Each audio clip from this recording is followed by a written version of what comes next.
guys. I'm Tora Fisher. I'm a born and raised New Yorker, a singer-songwriter, and as you now know, a TEDxNightingaleBamfordSchool alum. When I was asked to speak today, I kept mulling over the title of the event, Resilience, the uses of adversity. I think most of us think of adversity as something that happens to us, not necessarily within the context of what its uses are. So that sort of led me to ask two questions. Why be resilient? What does resiliency get you? I thought that would be really interesting to look at my own adversities in this light, so I wanted to tell you guys a little bit about my story. For the first 13 years of my life, I lived in what I like to think of as a cushy little bubble, and that bubble consisted of three illusions. My time is endless, my health is guaranteed, and I'm invincible. And I know that sounds sort of silly, but I actually think it's a pretty normal way of thinking when you're a kid. And it's not until you're older that maybe you get a natural paced disintegration of this bubble and these illusions, and you realize that maybe you will have health problems, your parents aren't perfect, you're not invincible, whatever the case may be. And hopefully by the time that happens, you're a mature, capable adult and you can handle what life throws at you, or at least you hope. And that in and of itself is a form of resilience, I think, that we all develop. But what happens if that bubble very suddenly and very unexpectedly just pops? That's what I'd like to speak to. When I was 13, my dad, Tony, and my stepmom, Ann, took me out of school here at Nightingale on a Friday. We were gonna make a little trip to Massachusetts. It was just supposed to be a short, fun weekend. And we got on a very small plane. My dad, my stepmom, myself, two family friends, a pilot, and a co-pilot. And the weather was a little dicey. Think a mix of wind, sleet, rain. But we got the green light to take off and we decided we were gonna go. So when we broke above the clouds, it was actually pretty beautiful up there. And we all relaxed a little, and my dad and I started talking about trivial things. I had my braces on at the time, and I desperately wanted to get them taken off. So I was negotiating this with my dad about how to make it happen, and he was actually pretty amused at my fortitude in getting this done. And before we knew it, we were already descending back down into the wind and the sleet and the rain to make a landing. And that's when things started to go wrong. The pilot banked a hard left, wings up, 90-degree turn, and then straightened back out. Now my stepmom was a nervous flyer to begin with, so this left her visibly shaken. I, however, was cool as a cucumber. There was that little bubble again, that feeling that I was invincible and nothing bad could happen to me. And after all, I was only 13 and I certainly didn't know any better.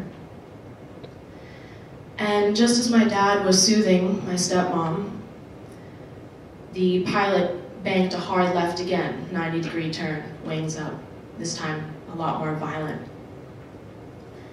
And when he straightened back out, my dad caught a glimpse of something out of his window. And he turned to look at me, and we locked eyes. And in the most instinctual and elemental part of myself, or at least as much as a 13-year-old girl could have, I instantly knew he was saying goodbye. I don't know how I knew, but I knew it. And I thought, this is it. And the next second, we nosedived into the back of a one-story building. When I opened my eyes, the bubble was officially popped. In fact, it was more than gone. I had opened my eyes into what I can only describe as a living hell. And even as the words "help me" were coming out of my mouth, I realized that this was a new world. This was a world in which I was going to have to help myself. Because my eyes told me that I was the only survivor. So I assessed this new world around me, and There were flames to my left, flames to my right. I knew I had a very real choice to make at that moment, and that was, do I try to survive? Do I try to save myself? And I decided to try. So I managed to free myself enough to make it over to the one emergency exit, which also happened to be the door we came in. And I started banging helplessly against it, and I realized I had no clue how to get it open. And another wave of panic set in. And this little voice came in my head and said, give up. Just resign to all of this. It'll be easier than being this scared. And I'm still shocked to this day that I have that little voice. It's the voice of fear. It's the voice that will self-sabotage to the point of even annihilation. But I decided in that moment that I was not going to listen to that voice. I was going to find a way. So I calmed myself down enough to read the directions that were written on the door, and I'm scanning this paragraph, it seems like forever, until I finally, I wish I'd been a faster reader at that time, I finally understood the mechanism enough to pop the door, turn the latch, and out came the door, and out came these little stairs. And unbelievably, I walked myself out of this plane. I was going to go get help. And as I turned around to look at what I knew was a life I was going to leave behind,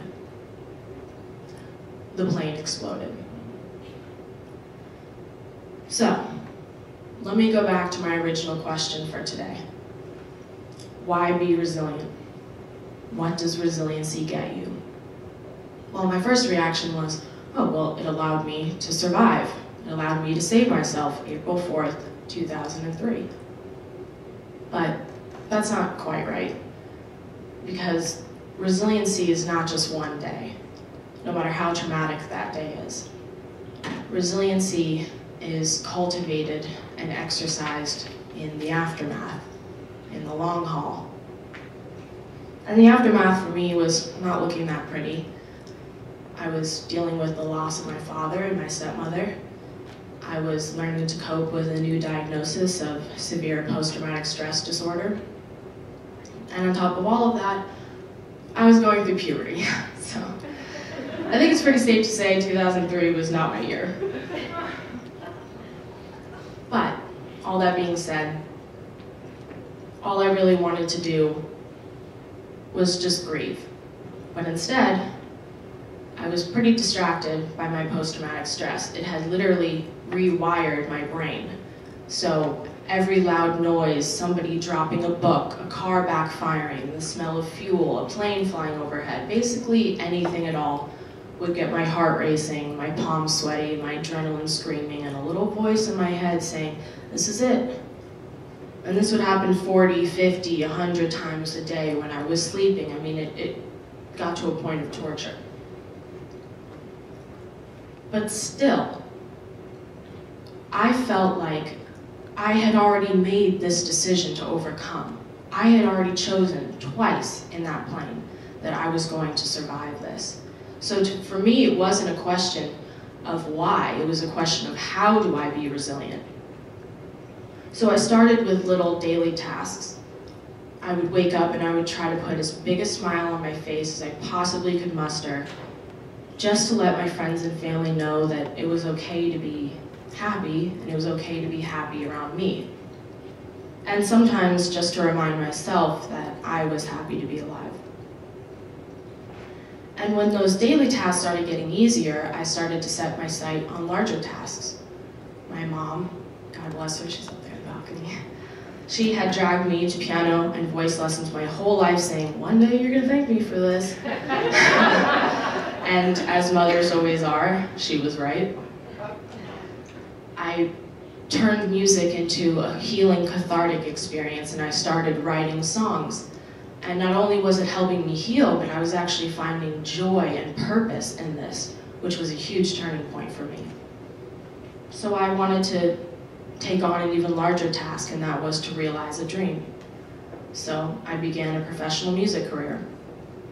And I put one foot in front of the other, and eventually I put out an album called Spilling Over that allowed me to tour the country and play over 30 cities, most of which I visited by train, but I don't think anyone will fault me for that. And I would play music venues and radio stations, and as I was doing these radio station interviews, these phone calls started coming in from listeners, people wanting to tell me about their own adversities, whether it was surviving cancer or losing a loved one or even a bad breakup. And I was really amazed to find that I was engaging and connecting with an entire network of survivors, and even more amazed at how many there were out there, and that there were all kinds of survivors. So having that perspective really helped me to understand my own experiences. Yes, I lost my father. I miss him every day, and that does not get easier. But what I've learned from that is that I now have a deeper love. It's a love that lives in the present, it's in the here, it's in the now, doesn't get caught up on the insignificant. And even my post-traumatic stress, in hindsight, has made me more resilient, because I was so afraid of so much for so long that I literally didn't have it in me to be afraid anymore, and it started having the opposite effect. I started to be brave. I started to take risks in my career, in my music, in my love life, in my everyday. And while all of that is really great to have clarity and understanding of my own life, my own experiences, I still felt like I was missing a greater wisdom for today. And then I had this light bulb moment. That cushy little bubble that I spoke of, well, one of those illusions is not an illusion at all. And that is that I can be invincible, that we all can be invincible. And let me tell you why I think that. When I was in the hospital after the crash, it was only when everything felt completely out of my control around me that I realized how much control I really have up here. I knew that what happened up here in my mind was going to be the difference between, oh, that's so sad what happened to her, and wow, that's amazing how she triumphed that. I knew that if I could just conquer my mind, then the old adage would ring true for me. What doesn't kill you makes you stronger. So I would argue the uses of adversity. Well, adversity, in my opinion, is an opportunity to be invincible. If you're resilient, you can use adversity to become stronger, to become more loving, to become more compassionate, more connected to the world, more anything. If you think it, you will be it. And that day on that plane and every day thereafter, I thought I was a survivor. And with a little bit of luck and a lot of resilience, I am. Thank you guys for listening to my story.